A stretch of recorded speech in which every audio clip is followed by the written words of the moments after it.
बड़ों को प्रणाम, छोटों को स्नेह और आशीष। मैं हूँ राजेश त्रिपाठी। स्वागत है आपका मेरे चैनल धर्म दर्पण में। धर्म दर्पण में हम लोग विविध प्रकार के कथा प्रसंग, राम कथा और धार्मिक जो संदर्भ हैं वो आपको बताते हैं। जीवन मंत्र में जीवनोपयोगी प्रेरणादायक प्रसंग बताते हैं।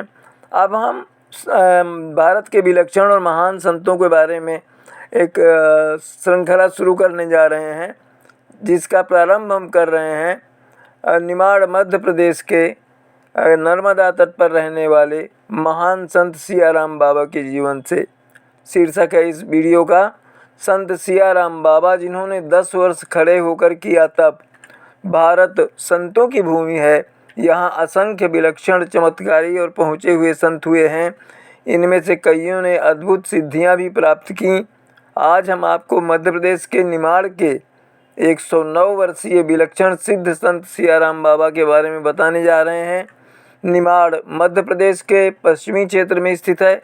निमाड़ के एक तरफ विंध्य पर्वत और दूसरी तरफ सतपुड़ा है, जबकि मध्य में नर्मदा नदी है। बाबा सियाराम नर्मदा नदी के तट पर रहते हैं। एक कोपीन यानी छोटी लंगोटी के अलावा वे शरीर पर कोई वस्त्र धारण नहीं करते। जाड़ा हो या गर्मी, वे नंगे बदन रहते हैं। वे अपना काम स्वयं करते हैं और रोज़ाना लगभग 21 घंटे रामचरितमानस का पाठ करते हैं। उन्होंने 12 साल तक मौन रहकर और 10 साल तक खड़े रहकर कठिन तप किया। कहते हैं कि उन्होंने मौन तोड़ते समय जो पहला शब्द बोला था वह था सियाराम।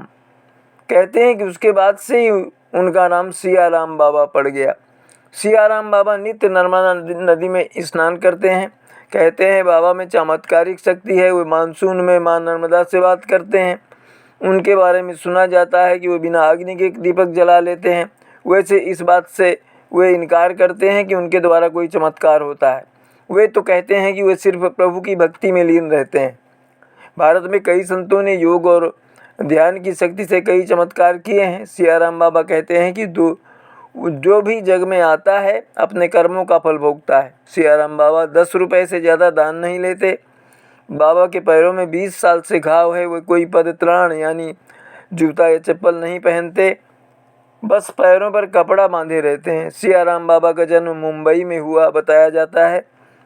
अभी उनकी उम्र 109 साल से अधिक है। कहते हैं कि एक संत से भेंट होने के बाद ही उनका मन बदला और उन्होंने जीवन में वैराग्य को चुना और गृह त्याग दिया। ऐसा माना जाता है कि उसके बाद सियाराम बाबा ने कुछ समय हिमालय में तपस्या की।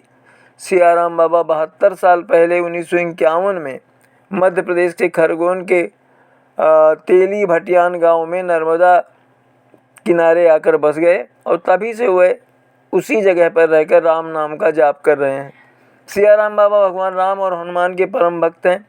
उन्हें जानने वाले लोगों का कहना है कि बाबा प्रतिदिन 21 घंटे रामायण का पाठ करते हैं। इतनी उम्र होने के बावजूद उनको चश्मा नहीं लगा। उन्होंने 12 वर्ष तक पूर्ण रूप से मौन रहने का व्रत रखा था। 12 वर्षों बाद उनके मुख से पहला शब्द निकला था सियाराम, इसीलिए उनका नाम सियाराम बाबा पड़ा। उन्होंने इसके अलावा 10 वर्षों तक खड़े रहकर तप किया। यह सबसे मुश्किल तपस्या होती है। इसमें सभी काम खड़े होकर करने पड़ते हैं। एक बार की बात है, जब नर्मदा नदी उफान पर थी, इलाके में बाढ़ आ गई थी। नदी का पानी बाबा की नाभि तक आ पहुंचा था, लेकिन तब भी बाबा अपनी तपस्या से हिले नहीं। सियाराम बाबा को इसकी शक्ति कठिन साधना और योग के बलबूते पर मिली है। संत सियाराम बाबा के आश्रम में हमेशा भक्तों की भीड़ लगी रहती है। लोग बाबा के दर्शन के लिए आते हैं। कोई भी मौसम हो, चाहे बारिश, गर्मी या फिर ठुठुरा देने वाली सर्दी, सियाराम बाबा अपने शरीर पर सिर्फ एक वस्त्र धारण किए मिलेंगे और वो है छोटी सी लंगोटी।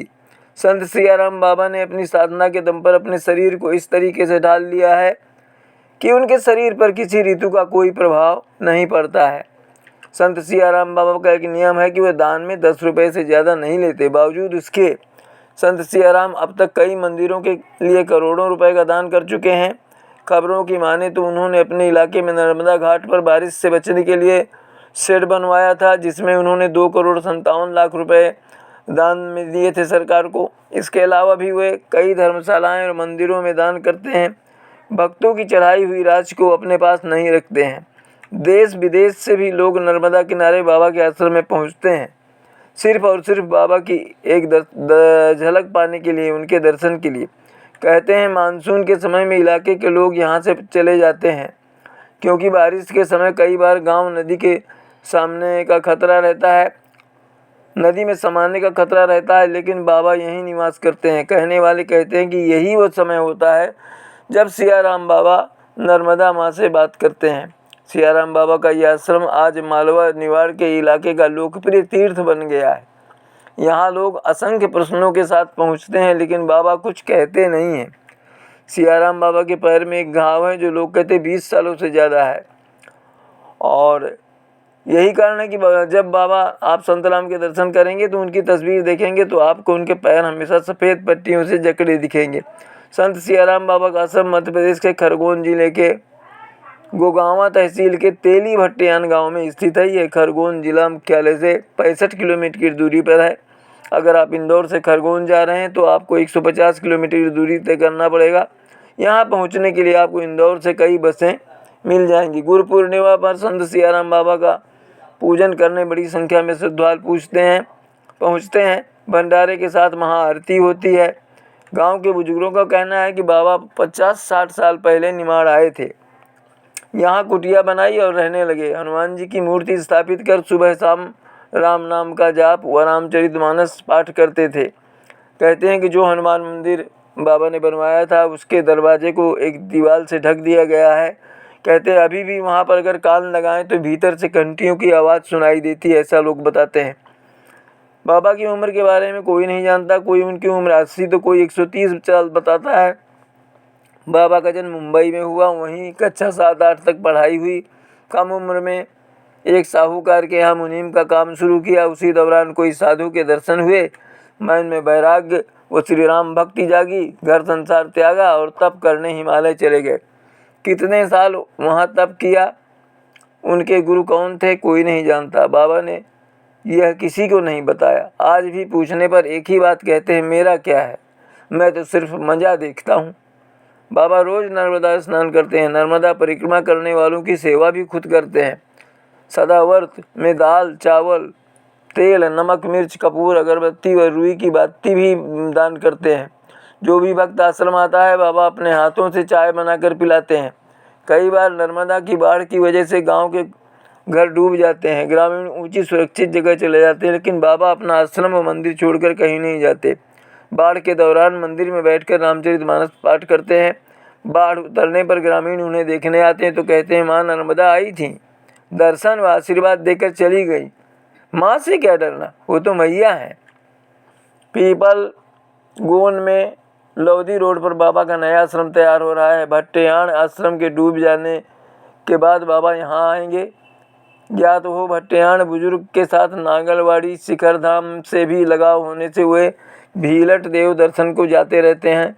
हर साल 25,000 रुपये भेंट भी करते हैं। इस वर्ष उन्होंने नर्मदा के किनारे स्थित आश्रम की डूब के मुआवजे के रूप में 2,57,00,000 रुपये घाट पर सीमेंट लगाने, मार्ग में बारिश से बचाव के लिए शेड बनवाने के लिए दिए थे। अगर कोई 10 रुपये से ज़्यादा उन्हें दान दे तो बाकी पैसे उन्हें लौटा देते हैं। कहते हैं कि एक बार अर्जेंटीना व ऑस्ट्रिया के कुछ लोग बाबा के दर्शन करने आए, उनके आश्रम में गए और उन्होंने 500 रुपये बाबा को दान दिए, लेकिन बाबा ने 10 रुपये लेकर बाकी पैसे उन्हें लौटा दिए। बाबा के बारे में किसी की को अधिक जानकारी नहीं है। ग्रामीणों के मुताबिक बाबा हनुमान जी के भक्त हैं और नर्मदा के किनारे ही हनुमान जी का एक छोटा सा मंदिर है, लेकिन किसी विवाद के चलते मंदिर को दीवार से पूरा ढक दिया गया है। ग्रामीणों का कहना है कि मंदिर पर दीवार होने के बाद कान लगाने पर भी घंटी की आवाज़ आती है। ग्रामीण बताते हैं कि बाबा वर्षों पूर्व महाराष्ट्र नर्मदा किराने आए थे। कहते हैं कुछ साल पहले बाबा को बुखार हो गया था और उन्हें सलाइन चढ़ानी पड़ी, लेकिन उस स्थिति में भी बाबा ने रामचरितमानस का पाठ निरंतर जारी रखा। उनके एक हाथ में सलाइन लगी थी तो दूसरे हाथ से वे रामचरितमानस के पृष्ठ पलट रहे थे। तो आज आपने अद्भुत संत सियाराम बाबा की जीवन का वृत्तांत सुना। इसी तरह किसी अन्य संत के वृत्तांत को हम आगे अपने वीडियो में प्रस्तुत करेंगे। तब तक के लिए आप सपरिवार स्वस्थ सानंद रहें, सुरक्षित रहें, यही हमारी कामना और प्रभु से प्रार्थना है। हमारे चैनल धर्म दर्पण को इसी तरह समर्थन करते रहें और इसे सब्सक्राइब भी करते रहें, वीडियो इसके अपने मित्रों में साझा करते रहें। आज यहीं तक, मिलते हैं अगले वीडियो में, तब तक के लिए प्रणाम, नमस्कार।